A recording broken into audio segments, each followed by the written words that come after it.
काय झालं? विघ्नेशने खुणेने विचारलं. बाल्कनीच्या भिंतीशी कुणीतरी आहे, मी खुणेने सांगितलं. हळूच बाल्कनीत जाऊन बघितलं तर शलाका आमचं बोलणं चोरून ऐकत होती. मी दिसताच एकदम ती गोंधळली आणि मोठ्याने हसायला लागली. हसत हसत तिच्या घरामध्ये निघून गेली. काय आहे रे हे? विघ्नेश म्हणाला. मला काय माहीत, कालपासून बघतोय मी, तिचं तुझ्याकडेच जास्त लक्ष आहे, रत्नेश म्हणाला. अरे, त्या दिवशी मी विचारात तिच्याकडे बघून हसलो आणि तिचा गैरसमज झाला. होईल तो दूर हळूहळू, मी म्हटलं. तेच म्हटलं बाबा, हे हाडळीचं प्रकरण सुटण्याआधी हे आणखीन कोणतं नवीन प्रकरण सुरू झालं? अरे, तुम्हाला तर माहिती आहे ना, मी एका वेळी फक्त एकाच प्रकरणाकडे लक्ष देतो. म्हणजे माझ्या म्हणण्याचा अर्थ असा आहे की माझं फक्त आणि फक्त हडळीकडेच, म्हणजे मिशन हडळकडेच लक्ष आहे. आणि आता आज लक्ष आहे ते आजच्या रात्रीकडे. आजची रात्र वैऱ्याची आहे, रत्नेश म्हणाला. कोणासाठी? कोणासाठी वैऱ्याची आहे? अरे, तुम्ही दोघं तर कधी घोरायला लागता हे तुमचं तुम्हालाही कळत नाही. आज तुम्ही दोघांनी बिलकुल झोपायचं नाही आहे. जर तुम्ही झोपलात तर हडळ तुमच्या उशाशी बघून तुमचं डोकं थापटायला येईल, एवढं लक्षात ठेवा. हळूहळू घड्याळाचा काटा पुढे पुढे सरकत होता. 10 वाजला तसं रत्नेशने जांभई दिली आणि 10:30 वाजता विघ्नेशने. 11च्या वर काटा जाता जाता त्या दोघांनी कडा कडा जांभया देण्याचा सपाटा लावला आणि ते बघून आता मलाच झोप येते की काय अशी भीती वाटू लागली. 11:30 वाजता त्या दोघांनी झोपेपुढे हार मानली. 12 वाजेपर्यंत मी कसा तरी तग धरून राहिलो खरा, पण फार काळ झोपेशी झुंज देणं मलाही जमलं नाही. आम्ही तिघंही झोपून गेलो. 12:30 वाजता मला जाग आली आणि आठवलं की झोपते वेळी लाईट सुरूच राहिले होते. मग मी ते लगेच बंद केले, कारण लाईट सुरू ठेवणं म्हणजे हडळीला सावध ठेवण्यासारखं झालं असतं ना. 1 वाजेपर्यंत मी जागाच होतो, पण मला पुन्हा झोप लागली. 1:30 वाजता काहीतरी खुडबुड आवाज आला, त्यामुळे माझी झोप चाळवली. मी डोळे उघडून बघितलं आणि माझे डोळे उघडे ते उघडेच राहिले. विघ्नेश पालथा झोपला होता आणि त्याच्या पाठीवर अंधारात 2 डोळे विचित्र चमकत होते. मी जोरात ओरडलो. माझ्या आवाजाने विघ्नेश रत्नेश खडबडून जागे झाले आणि ते 2 डोळे विघ्नेशला ओलांडून पलीकडे बैठकीच्या खोलीत गायब झाले. मी जवळच्या विजेरीचा झोत टाकला तेव्हा कळलं की ती नेहमीची काळी मांजर होती. पुन्हा सगळी दारं खिडक्या बंद असतानाही ती आली होती. हॉलमध्ये ती खुडबुड करत होती. तेवढ्यात घराच्या दारावर कोणीतरी जोरात ठकठक केलं. मी दार उघडायला जाणार तेवढ्यात बाल्कनीतून घुंगरांचा आवाज येऊ लागला. आता मांजर नाहीशी झाली होती. हडळ आज भलतीच फॉर्मात होती. चांगलीच तयारीनिशी आलेली दिसत होती. आता प्रवेशद्वार उघडू की बाल्कनीत जाऊ असं मला झालं. विघ्नेश आणि रत्नेशला आवाज देऊन सांगावं तर थोडाही मोठा आवाज करून चालणार नव्हतं. मी घराचं मुख्यद्वार उघडलं, पण तिथे तर कोणीच नव्हतं. एक मंद वास दरवळत होता. अजूनही बाल्कनीत घुंगरांचा आवाज येत होता. दार बंद करून मी विघ्नेश रत्नेशला शांत बसायला सांगितलं आणि बाल्कनीचं दार हळूहळू किलकिलं केलं. कमालच झाली, तिथेही कोणी नव्हतं. घुंगरांचा आवाज आता थांबला होता. मी बाल्कनीचं दार बंद केलं तेवढ्यात मोठ्या मोठ्याने हसायचा आवाज येऊ लागला. ते हसणं खूप भयानक होतं. विघ्नेश आणि रत्नेशची भीतीने गाळण उडाली. मला सुद्धा नाही म्हणता आता थोडीफार भीती वाटू लागली. माझी नजर खिडकीत गेली. तिथे एक काळी आकृती, जिचे केस लांबच लांब होते, ती मोठ्या मोठ्याने हुंदके देऊ लागली. पुन्हा घुंगरांचा आवाज यायला लागला. बाल्कनीतून कोणीतरी पळत गेला असं वाटलं. पुन्हा मुख्यद्वारावर जोरजोरात ठोठावण्याचाही आवाज ऐकू येऊ लागला. मी विघ्नेश आणि रत्नेशला हळूच हॉलचं दार उघडून बघा असं सांगितलं, पण ते दोघेही जागचे हलायला तयार नव्हते. मग मी नाईलाजाने सगळे लाईट्स लावले आणि अचानक सगळे आवाज बंद झाले. भयानक प्रकरण आहे हे, विघ्नेश अडखळत पण हळू आवाजात बोलू लागला. आपण आपलं चंबू गबाळा आवरून उद्या पहाटेच इथून निघून जाऊ, रत्नेशही थरथरत म्हणाला. ते तर आपण करणार आहोतच, पण हडळीचं छडा लावल्याशिवाय नाही. आता झोपा तुम्ही दोघंही. मी लाईट बंद केले. विचारात गुंग झालो. एखादा तास झाला असेल नसेल, पुन्हा घुंगरांचा आवाज सुरू झाला. आता मात्र क्षणाचाही वेळ न दवडता मी बाल्कनीचं दार उघडलं. बाल्कनीच्या टोकाशी मला हिरवं पातळ घातलेली एक स्त्री उभी दिसली. बाल्कनीचा लाईट लावायला गेलो तर कोणीतरी बाल्कनीतला बल्ब काढला होता. बाहेर बघतो तोपर्यंत हडळ नाहीशी झाली होती. त्यानंतर काही आवाज झाला नाही. रात्रभर विघ्नेश मधून जागा होत होता. रत्नेश झोपेतच काहीतरी बडबडत होता. पहाट होईपर्यंत मी विचार करत होतो आणि एका निष्कर्षाला पोचलो. सकाळी विघ्नेश आणि रत्नेशचे चेहरे पाहण्यासारखे झाले होते. रत्नेशने तर बॅग भरणं सुरूही केलं. बॅग भरताना तो बडबडत होता, हडळ असो की नसो, हे रोजचं जागरण आणि भीती यामुळे मला वेड नाही लागलं तर नवल. ते काही नाही, तुम्ही दोघं राहा इथे. हडळीशी शेख्याण करा. मी चाललो प्रणवच्या काकांकडे. तुमचं मिशन हडळ झालं की या निवांतपणे तिथे. रत्नेश, अरे ऐक, थोडक्यात गमावू नको. आज शेवटची रात्र आपल्याला काढायची. त्याआधी मी एक प्लॅन तुम्हाला सांगतो, तो तुम्ही करायचा आहे. मी त्यांना प्लॅन समजावून सांगितला. त्यानंतर आम्ही बाहेर पडलो. प्लॅनची तयारी करून घरात आलो. अरेच्चा, आज आली नाही ती काळी मांजर. नेहमी आपण बाहेर गेलो की बंद दारं खिडक्यांमधून सुद्धा हजर असते आपल्या स्वागतासाठी, विघ्नेश म्हणाला. आता ती दारं खिडक्या बंद असताना येऊ शकणार नाही याचा बंदोबस्त मी काल रात्रीच केलाय, मी म्हणालो. म्हणजे नेमकं काय केलंस तू? ते मी लवकरच सांगेन, पण सध्या आपल्याला आपला प्लॅन नीट तडीस न्यायचा आहे. येस. आणि मांजरीबद्दल म्हणत होतास ना तू. काल रात्री ती तुझ्या पाठीवर बसली होती तरी तुला कळलं नाही, मी हसत हसत म्हटलं. काय? कधी? अरे काल रात्री 12:30-1च्या दरम्यान. अंधारात तिचे डोळे काय भयानक दिसत होते. प्रणवला मधून फोन करून आम्ही इकडची बातमी देत होतो. आता आम्ही तिघं रात्रीची आणि हडळीची अत्यंत अधीरतेनं वाट बघत होतो. हळूहळू दिवस मावळला. संध्याकाळ झाली. दिवसभर आम्ही घरातच होतो. मध्येच बाल्कनीतून देशमुख काका आणि मार्तंडकर काका यांनी, आज तुम्ही घरी कसे काय तिघेही, अशी आमची चौकशी केली तेव्हा आज सुट्टी असल्याने घरी आहोत असं सांगितलं. हळूहळू रात्र होऊ लागली. सकाळीच पार्सल आणलेलं जेवण आम्ही गरम करून खाऊन घेतलं. रात्री झोप येऊ नये म्हणून मुद्दामच कमी खाल्लं. घड्याळाचा काटा 10वर गेला आणि आम्ही दिवे मालवले.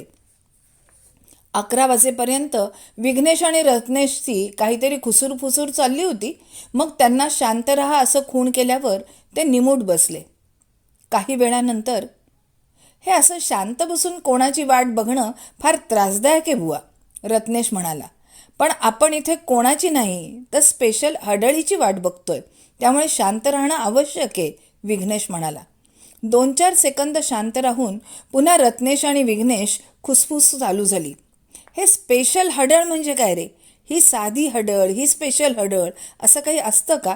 काहीतरीच बोलतो यार तू. शांत राहायचं काय घ्याल बाबांनो, कृपा करून शांत राहा पाहू. मला ना जरा भूक लागल्यासारखं वाटतंय. ते काय आहे? आज मी झोप येऊ नये म्हणून अर्धपोटीच जेवून उठलोय म्हणून, बाकी काही नाही. मी म्हणालो. तेवढ्यात भिंतीशी बाहेरून कोणीतरी खुडबुड करते असं मला वाटलं. मी हळूच दार उघडून बघितलं तर तीच काळी मांजर हॉलच्या भिंतीशी बाहेरून खुडबुड करत होती. मी दार लावून घेतलं. कोण आहे रे? मांजर, मी म्हटलं आणि दुर्लक्ष कर अशी खूण केली. मांजर थोडा वेळ खुडबुड करून निघून गेली. तासभर तसाच गेला. घड्याळात आता 1 वाजला होता. हॉलचं दार जोरजोरात वाजवण्याचा आवाज येऊ लागला. आता काय करायचं? तुम्ही दोघेही तुमचे कॉस्ट्यूम घालून तयार राहा, मी म्हटलं. दार थोडा वेळ वाजत राहिलं. आम्ही कोणीच उठलो नाही. त्यानंतर बाल्कनीत घुंगरांचा आवाज ऐकू आला. तरीही आम्ही कोणी उठलो नाही.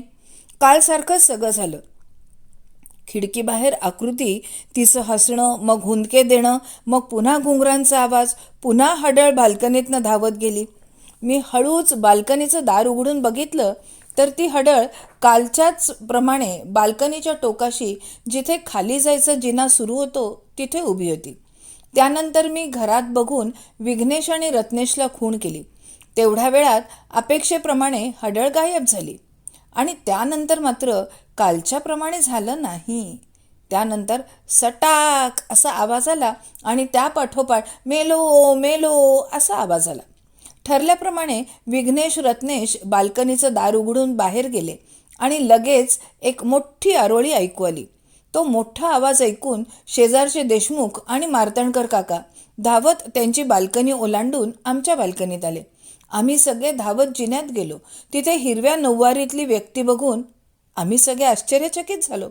त्या व्यक्तीचा चेहरा भीतीने पांढराफट्ट पडला होता, कारण त्या व्यक्तीसमोर काळे बुरखे घालून विघ्नेश आणि रत्नेश उभे होते.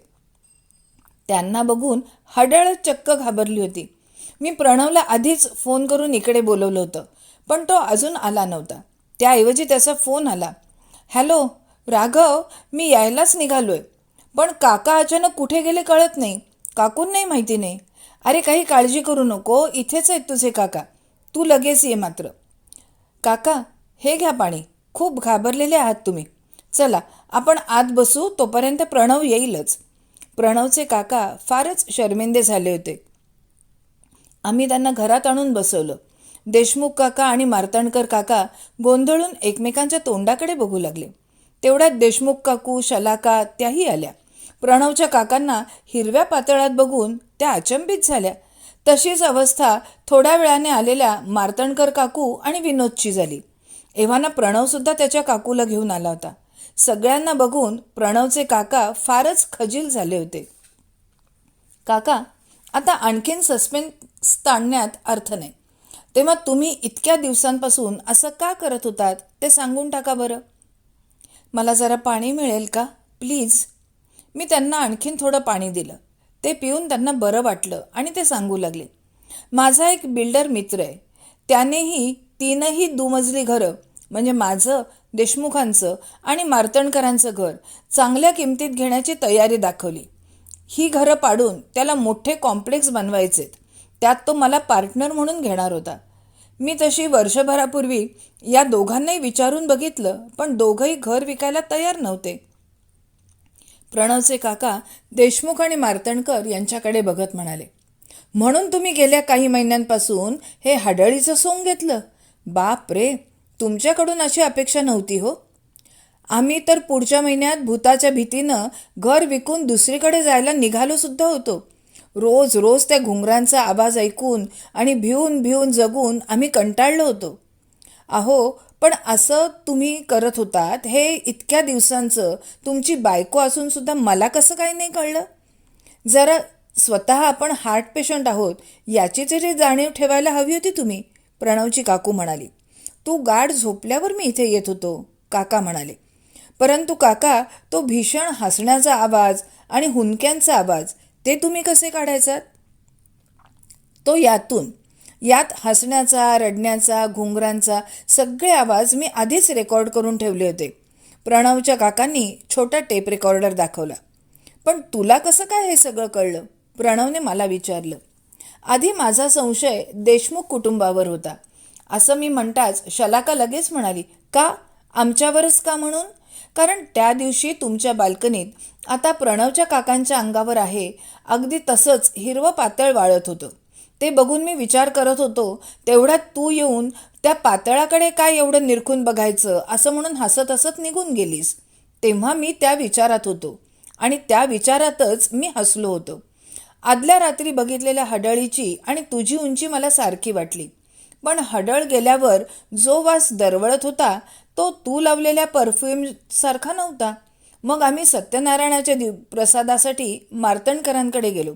तिथे मार्तंडकर काकूंच्या अंगावरही सेम तसंच हडळ फेम पातळ होतं. त्यामुळे मग माझी संशयाची सुई आता मार्तंडकरांकडे वळली. पण मार्तंडकर काकूंची उंची हडळीच्या उंचीपेक्षा खूपच कमी असल्याने त्या नसाव्यात, पण त्यांच्या घरातील विनोद किंवा काका असू शकतात असं मला वाटलं. मार्तंडकर काकांची उंची हडळीपेक्षा जरा जास्त होती, पण विनोदची उंची मात्र हडळीच्या उंचीशी तंतोतंत जुळत होती. त्यात हडळीचा परफ्यूम आणि विनोदचा परफ्यूम हा सुद्धा मॅच होत होता. तेव्हा मला खात्री झाली की ही हडळ म्हणजे विनोदच आहे. मी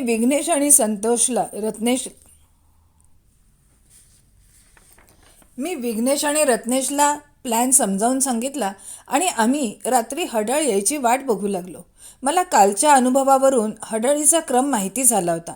आधी दार ठोठावणार, मग बाल्कनीत घुंगरू वाजणार, मग खिडकीत आकृती, हसणं, रडणं, धावणं, बाल्कनीच्या टोकाशी उभं राहणं आणि पुन्हा एकदा जिन्यातून जाताना दार ठोठावणं हे मला माहिती होतं. त्यामुळे इकडे जेव्हा मला खिडकीत आकृती दिसली तेव्हा लगेच मी घराच्या मुख्य दारातून जिन्यात गेलो आणि तिथे थोडी पावडर शिंपडून पुन्हा घरात येऊन गेलो. हडळीने नेहमीचा पॅटर्न फॉलो केला आणि जाताना पावडरीवरून घसरून पडली. ती पडल्या पडल्या विघ्नेश आणि रत्नेशने प्लॅनिंगप्रमाणे बुरखा घालून हडळीसमोर उभं राहिले आणि हडळ खूपच घाबरली. माझं हे बोलणं ऐकताना प्रणवच्या काकांना मेल्याहून मेल्यासारखं झालं होतं. अरे पण त्या मांजरीचं काय? ती दारं खिडक्या बंद असताना कशी यायची आणि त्याचा तू कोणता बंदोबस्त केला? अरे हो, ते सांगायचं राहिलंच की विघ्नेश. त्याचं असं झालं की काल रात्री ती जेव्हा तुझ्या पाठीवरून पळून हॉलमध्ये गेली तेव्हा मी ती कुठून जाते हे बघू लागलो.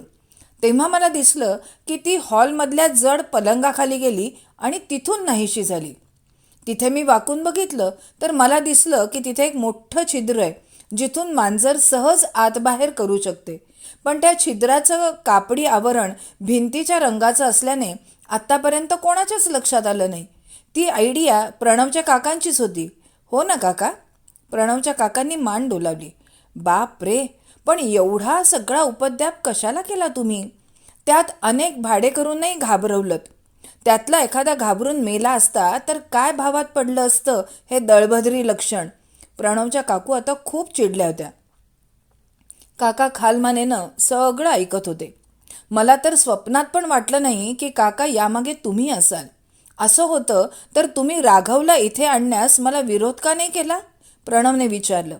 मला वाटलंच नाही रे की तुझा मित्र याचा छडा लावू शकेल. मला वाटलं इतरांसारखा तो सुद्धा घाबरून पळून जाईल म्हणून मी विरोध केला नाही. प्रणवच्या काकांनी देशमुख आणि मार्तंडकर कुटुंबियांची माफी मागितली. त्यांनी सुद्धा मोठ्या मनानं त्यांना माफ केलं. एवढं सगळं होईपर्यंत सूर्य उगवला होता.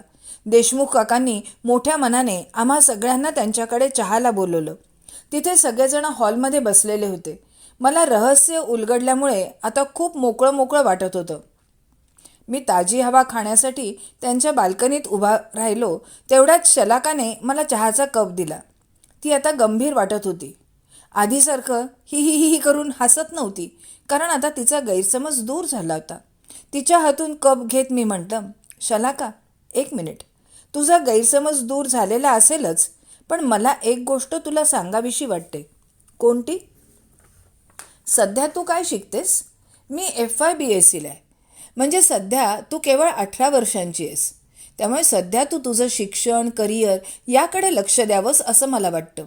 एकदा हे आयुष्यातले महत्त्वाचे टप्पे पार पडले की पुढचे टप्पे आपोआप पार पडतात.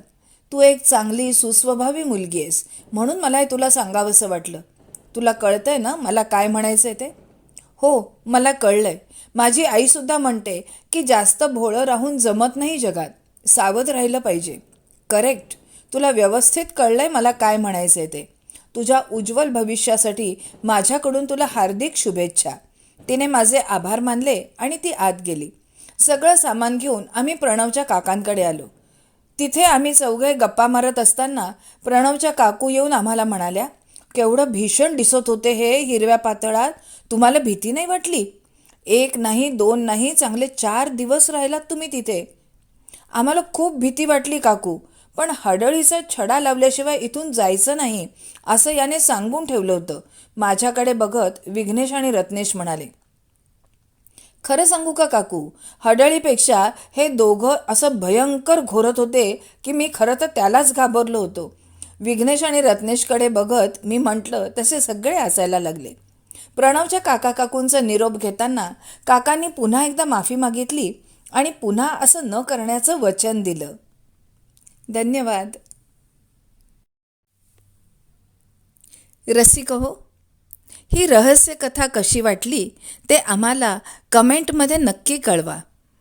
आणि जर आवडली तर चॅनेलला लाईक, शेअर आणि सबस्क्राईब नक्की करा. धन्यवाद.